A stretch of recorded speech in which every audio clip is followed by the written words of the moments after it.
Hello, mapagpalang umaga sa ating lahat. Welcome sa aking vlog.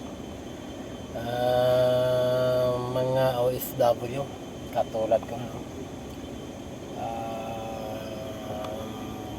Good morning sa inyo lahat.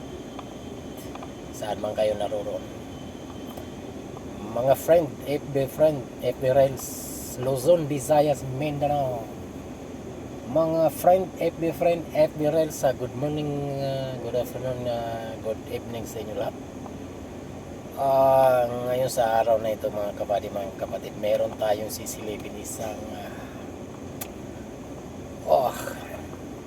Toyota Camry 2017 model mga kapatid. Nag-highlight yung airbag niya sa cluster panel mga kapatid. So ngayon ang ating sisilipin sa may waga natin Redbook mga kapatid. Kung anong sintomas sa dala nito. Ayan o, papakita ko sa inyo. Nag-highlight yung airbag. Ayan, kung nakikita nyo yan. Yan ang airbag. Yung nakaupo na tao na mayroong karga-karga na bula. So yun ang airbag. Yan ang natin sisilipin mga kapatid. Tara, samahan nyo ko. Ayan mga kapatid, kung nakikita nyo yan, ito ang code.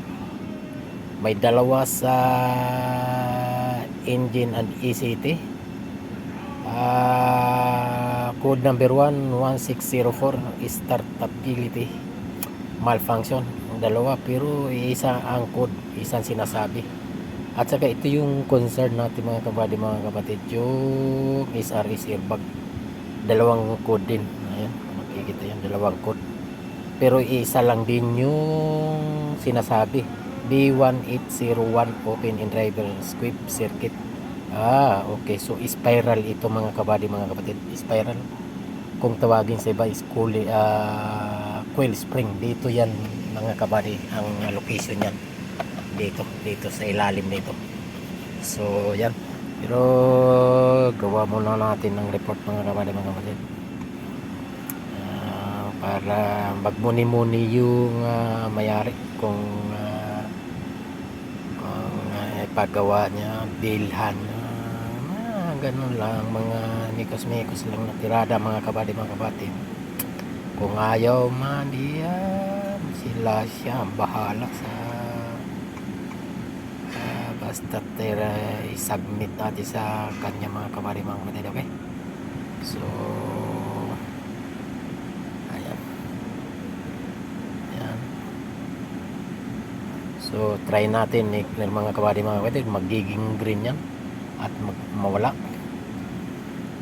So naging green mga kapatid, at saka itong ilaw yung nag-highlights na wala din pero bumalik din. So ibig sabihin kailangan na talaga niyang palitan mga kapatid. Okay? So yun lang, i-update ko na lang kayo mga kapatid kung papalitan, kung aprobahan. Okay? Yun lang mga kapatid. Maraming salamat sa muling vlog.